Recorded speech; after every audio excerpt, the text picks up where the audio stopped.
Welcome back. We're here at a lovely property managed by Pleasant Acres, and joining me now is Jason Eaton. He's the Vice President of Sales for Chippers, one of the companies that Pleasant Acres works with.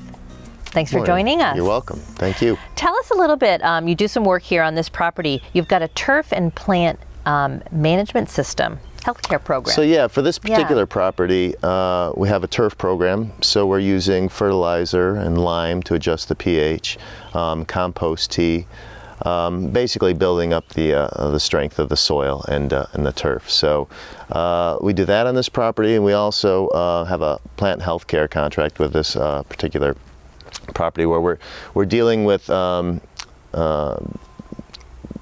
healthcare issues such as insect problems, or a lot of times there's fungus issues. Right. So there's a program dedicated to this property based on the species they have growing here. Yeah. Okay. But we also have a landscape division, and we're primarily a tree company. So we have a bunch of certified arborists. So we're tree preservation and removal, of course, when needed, stump grinding, cabling, pruning, fertilization, that sort of thing. Yeah. Excellent. We also have a garden division as well. We do a lot of work down here, gardening, maintenance, and installations. Okay, good. So you could pull out if you had a bed that was overgrown and you just wanted to start all over again, pull it out, start all over again. Absolutely. We try to be kind of a one-stop shop. And we've been working with Matt for, of Pleasant Acres for probably almost 10 years now. Okay. And probably close to 100 different properties. So. That's great. One of the things when Matt and I were talking off camera, he really can bring in the vendors necessary for each different property. Yeah, he does a great job with that, bringing in different expertise that is needed for each property. So, yeah, like yourself. And he puts it all together, and he's got a lot of clients. So he's a hardworking guy. That's great. Well, it's good that you have that nice collaboration together. Absolutely. Yeah. There's certain things you need to pay attention to when you're working on a lakeside property like this. Talk a little bit about that, and you need some special certifications. Yeah, exactly. First of all, if you're applying any kind of product, you probably need to be licensed by the state. Okay. So you have pesticide licensing.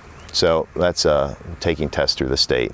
So all our applicators are licensed. But the other thing that's specific to Lake Sunapee is you need a watershed permit to work within 250 feet of the lake. Okay. So, and then there's very specific products that you can use within that zone. So all the properties that we work with within that 250 feet of the lake have to be, first of all, we have to apply to get the permit, and then we put each of those properties on that list. And then there are certain products that we can use within that 250 Okay. So. Yeah, because you do see, as typical of this property, this landscape rolls right practically into the water. So you need to be very careful about what you're applying. It's a drinking source, so you have to be very careful. So you can't use typical products, traditional products here. They have to be very natural and approved by the state.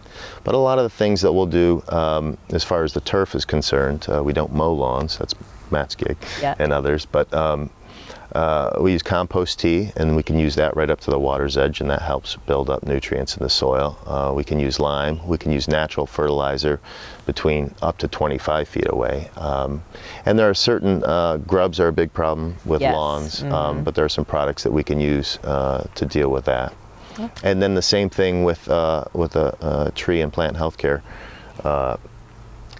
products that we use. There's certain things that we can and can't do, being this close to the lake. Good. Okay, great. A few tips for our audience members. We're getting into the hot months. What can we do for our lawns? And dry. So yes, hot and dry. Number one is water your lawn if you can. A lot of properties have irrigation, and it's easy, set it up and kind of forget about it.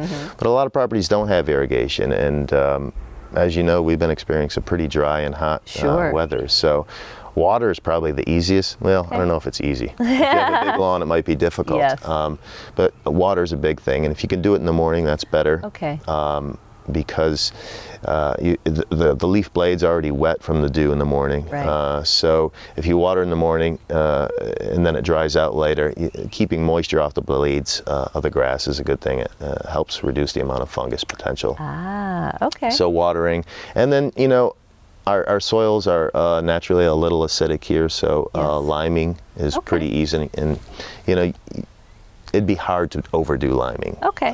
So that adjusts the pH a little bit and makes the nutrients that are in the soil naturally but unavailable to a plant usually, by adjusting the pH a little, makes them available to the Great. plant. Okay. Well, thanks so much for the information and that great tip. Yeah. Have a great summer.